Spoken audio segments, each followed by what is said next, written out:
سورة ابراہیم۔ شروع اللہ کا نام لے کر جو بڑا مہربان نہایت رحم والا ہے۔ الف لام را، یہ ایک پر نور کتاب ہے، اس کو ہم نے تم پر اس لیے نازل کیا ہے کہ تم لوگوں کو اندھیروں سے نکال کر روشنی کی طرف لے جاؤ، یعنی ان کے پروردگار کے حکم سے عزت والے خوبیوں والے مالک کے راستے کی طرف، یعنی اس اللہ کے راستے کی طرف کہ جو کچھ آسمانوں اور زمین میں ہے سب اسی کا ہے۔ اور ان کافروں کے لیے عذاب شدید کی وجہ سے تباہی اور بربادی مقدر ہے، جو آخرت کے مقابلے میں دنیاوی زندگی کو پسند کرتے اور لوگوں کو اللہ کے راستے سے روکتے اور اس میں کجی چاہتے ہیں۔ یہ لوگ بڑے دور کی گمراہی میں ہیں، اور ہم نے کوئی پیغمبر نہیں بھیجا مگر وہ اپنی قوم کی زبان بولتا تھا تاکہ انہیں احکام الہی کھول کھول کر بتا دے۔ پھر اللہ جسے چاہتا ہے گمراہ رہنے دیتا ہے اور جسے چاہتا ہے ہدایت دیتا ہے، اور وہ غالب ہے، حکمت والا ہے۔ اور ہم نے موسیٰ کو اپنی نشانیاں دے کر بھیجا کہ اپنی قوم کو تاریکیوں سے نکال کر روشنی میں لے جاؤ اور ان کو اللہ کے دن یاد دلاؤ، اور اس میں ان لوگوں کے لیے جو صابر و شاکر ہیں نشانیاں ہیں۔ اور جب موسیٰ نے اپنی قوم سے کہا کہ اللہ نے جو تم پر مہربانیاں کی ہیں ان کو یاد کرو، جبکہ اس نے تم کو فرعون کی قوم سے رہائی بخشی، وہ لوگ تمہیں برے برے عذاب دیتے تھے اور تمہارے بیٹوں کو مار ڈالتے تھے اور تمہاری لڑکیوں کو زندہ رہنے دیتے تھے، اور اس میں تمہارے پروردگار کی طرف سے بڑی آزمائش تھی۔ اور جب تمہارے پروردگار نے تم کو آگاہ کیا کہ اگر شکر کرو گے تو میں تمہیں زیادہ دوں گا، اور اگر ناشکری کرو گے تو یاد رکھو کہ میرا عذاب بھی سخت ہے۔ اور موسیٰ نے صاف صاف کہہ دیا کہ اگر تم اور جتنے اور لوگ زمین میں ہیں سب کے سب ناشکری کرو تو بھی اللہ بے نیاز ہے، قابل تعریف ہے۔ بھلا تم کو ان لوگوں کے حالات کی خبر نہیں پہنچی جو تم سے پہلے تھے، یعنی نوح اور عاد اور سمود کی قوم اور جو ان کے بعد تھے، جن کا علم اللہ کے سوا کسی کو نہیں۔ جب ان کے پاس ان کے پیغمبر نشانیاں لے کر آئے تو انہوں نے اپنے ہاتھ ان کے منہوں پر رکھ دیے کہ خاموش رہو، اور کہنے لگے کہ ہم تو تمہاری رسالت کو تسلیم نہیں کرتے، اور جس چیز کی طرف تم ہمیں بلاتے ہو ہم کو اس میں بھاری شک ہے۔ ان کے پیغمبروں نے کہا کیا تم کو اللہ کے بارے میں شک ہے جو آسمانوں اور زمین کا پیدا کرنے والا ہے؟ وہ تمہیں اس لیے بلاتا ہے کہ تمہارے گناہ بخشے اور ایک مدت مقرر تک تم کو مہلت دے۔ وہ بولے کہ تم تو ہمارے ہی جیسے آدمی ہو، تمہارا یہ منشا ہے کہ جن چیزوں کو ہمارے بڑے پوجتے رہے ہیں ان کے پوجنے سے تم ہمیں روک دو، تو اچھا کوئی کھلی دلیل لاؤ، یعنی معجزہ دکھاؤ۔ پیغمبروں نے ان سے کہا کہ ہاں ہم تمہارے ہی جیسے آدمی ہیں، لیکن اللہ اپنے بندوں میں سے جس پر چاہتا ہے نبوت کا احسان کرتا ہے، اور ہمارے اختیار کی بات نہیں کہ ہم اللہ کے حکم کے بغیر تم کو تمہاری فرمائش کے مطابق معجزہ دکھائیں، اور اللہ ہی پر مومنوں کو تو بھروسہ رکھنا چاہیے۔ اور ہم کیوں اللہ پر بھروسہ نہ رکھیں حالانکہ اس نے ہم کو ہمارے دین کے سیدھے رستے بتائے ہیں، اور جو تکلیفیں تم ہم کو دیتے ہو اس پر ہم صبر کریں گے، اور اہل توکل کو تو اللہ ہی پر بھروسہ رکھنا چاہیے۔ اور جو کافر تھے انہوں نے اپنے پیغمبروں سے کہا کہ یا تو ہم تم کو اپنے ملک سے باہر نکال دیں گے یا تم ہمارے مذہب میں واپس آ جاؤ۔ پس ان کے پروردگار نے ان کی طرف وحی بھیجی کہ ہم ظالموں کو ہلاک کر دیں گے اور ان کے بعد تم کو اس زمین میں آباد کر دیں گے۔ یہ اس شخص کے لیے ہے جو قیامت کے روز میرے سامنے کھڑے ہونے سے ڈرے اور میرے عذاب سے خوف کرے۔ اور پیغمبروں نے اللہ سے فتح چاہی اور ہر سرکش ضدی نامراد رہ گیا۔ اس کے پیچھے دوزخ ہے اور اسے پیپ والا پانی پلایا جائے گا، وہ اس کو گھونٹ گھونٹ کر کے پیے گا اور گلے سے نہیں اتار سکے گا، اور ہر طرف سے اسے موت آ رہی ہوگی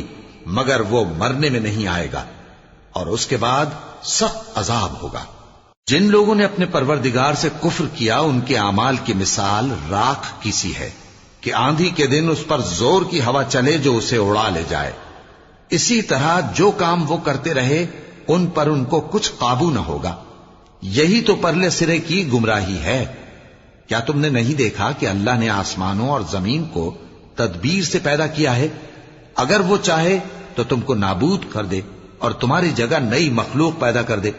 اور یہ اللہ کو کچھ بھی مشکل نہیں۔ اور قیامت کے دن سب لوگ اللہ کے سامنے کھڑے ہوں گے تو غریب پیروکار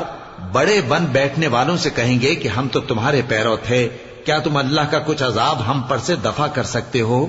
وہ کہیں گے کہ اگر اللہ ہم کو ہدایت کرتا تو ہم تم کو ہدایت کرتے، اب ہم گھبراہٹ ظاہر کریں یا صبر کریں ہمارے حق میں برابر ہے، کوئی جگہ رہائی کی ہمارے لیے نہیں ہے۔ اور جب حساب کتاب کا کام فیصل ہو چکے گا تو شیطان کہے گا جو وعدہ اللہ نے تم سے کیا تھا وہ تو سچا تھا، اور جو وعدہ میں نے تم سے کیا تھا وہ جھوٹا تھا، اور میرا تم پر کسی طرح کا زور نہیں تھا، ہاں میں نے تم کو گمراہی اور باطل کی طرف بلایا تو تم نے جلدی سے اور بے دلیل میرا کہنا مان لیا، تو آج مجھے ملامت نہ کرو، اپنے آپ ہی کو ملامت کرو، نہ میں تمہاری فریاد رسی کر سکتا ہوں اور نہ تم میری فریاد رسی کر سکتے ہو۔ میں اس بات سے انکار کرتا ہوں کہ تم پہلے مجھے شریک بناتے تھے، بے شک جو ظالم ہیں ان کے لیے درد دینے والا عذاب ہے۔ اور جو ایمان لائے اور عمل نیک کرتے رہے وہ بہشتوں میں داخل کیے جائیں گے جن کے نیچے نہریں بہ رہی ہیں، اپنے پروردگار کے حکم سے وہ ہمیشہ ان میں رہیں گے، وہاں وہ ہر ملاقات پر ایک دوسرے کو سلام کہیں گے۔ کیا تم نے نہیں دیکھا کہ اللہ نے کلمہ طیبہ کی کیسی مثال بیان فرمائی ہے؟ وہ ایسی ہے جیسے پاکیزہ درخت جس کی جڑ مضبوط ہو اور شاخیں آسمان میں پھیلی ہوں، وہ اپنے پروردگار کے حکم سے ہر موقع پر پھل لاتا ہو، اور اللہ لوگوں کے لیے مثالیں بیان فرماتا ہے تاکہ وہ نصیحت حاصل کریں۔ اور ناپاک بات یعنی غلط عقیدے کی مثال ناپاک درخت کی سی ہے کہ وہ زمین کے اوپر ہی سے اکھیڑ کر پھینک دیا جائے، اس کو ذرا بھی قرار و ثبات نہیں۔ اللہ مومنوں کے دلوں کو صحیح اور پکی بات سے دنیا کی زندگی میں بھی مضبوط رکھتا ہے اور آخرت میں بھی رکھے گا، اور اللہ بے انصافوں کو گمراہ کر دیتا ہے، اور اللہ جو چاہتا ہے کرتا ہے۔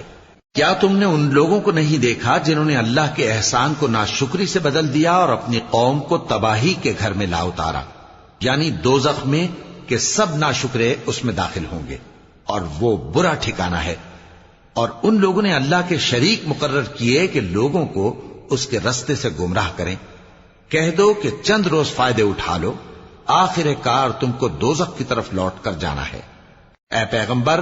میرے مومن بندوں سے کہہ دو کہ نماز پڑھا کریں، اور اس دن کے آنے سے پیشتر جس میں نہ اعمال کا سودا ہوگا اور نہ دوستی کام آئے گی، ہمارے دیے ہوئے مال میں سے پوشیدہ اور علانیہ خرچ کرتے رہیں۔ اللہ ہی تو ہے جس نے آسمانوں اور زمین کو پیدا کیا اور آسمان سے مے برسایا، پھر اس سے تمہارے کھانے کے لیے پھل پیدا کیے اور کشتیوں اور جہازوں کو تمہارے زیر فرمان کیا تاکہ وہ سمندر میں اس کے حکم سے چلیں، اور نہروں کو بھی تمہارے زیر فرمان کیا، اور سورج اور چاند کو تمہارے لیے کام میں لگا دیا کہ دونوں دن رات ایک ڈگر پر چل رہے ہیں، اور رات اور دن کو بھی تمہاری خاطر کام میں لگا دیا، اور جو کچھ تم نے مانگا سب میں سے تم کو عنایت کیا، اور اگر اللہ کے احسان گننے لگو تو شمار نہ کر سکو، مگر لوگ نعمتوں کا شکر نہیں کرتے۔ کچھ شک نہیں کہ انسان بڑا بے انصاف ہے، ناشکرا ہے۔ اور جب ابراہیم نے دعا کی کہ اے میرے پروردگار، اس شہر کو لوگوں کے لیے امن کی جگہ بنا دے، اور مجھے اور میری اولاد کو اس بات سے کہ بتوں کی پرستش کرنے لگیں بچائے رکھیو، اے پروردگار انہوں نے بہت سے لوگوں کو گمراہ کیا ہے، سو جس شخص نے میرا کہا مانا وہ میرا ہے، اور جس نے میری نافرمانی کی تو تو بخشنے والا ہے، مہربان ہے۔ اے پروردگار، میں نے اپنی اولاد ایک وادی میں جہاں کھیتی نہیں تیرے عزت و ادب والے گھر کے پاس لا بسائی ہے، اے پروردگار تاکہ یہ نماز پڑھیں، سو تو لوگوں کے دلوں کو ایسا کر دے کہ ان کی طرف جھکے رہیں، اور ان کو میووں سے روزی دیتے رہنا تاکہ تیرا شکر کریں۔ اے پروردگار، جو بات ہم چھپاتے اور جو ظاہر کرتے ہیں تو سب جانتا ہے، اور اللہ سے کوئی چیز مخفی نہیں، نہ زمین میں نہ آسمان میں۔ اللہ کا شکر ہے جس نے مجھ کو بڑی عمر میں اسماعیل اور اسحاق بخشے، بے شک میرا پروردگار دعا سننے والا ہے۔ اے پروردگار، مجھ کو ایسی توفیق عنایت کر کہ نماز پڑھتا رہوں اور میری اولاد کو بھی یہ توفیق بخش۔ اے پروردگار میری دعا قبول فرما۔ اے پروردگار حساب کتاب کے دن میری اور میرے ماں باپ کی اور مومنوں کی مغفرت کیجو۔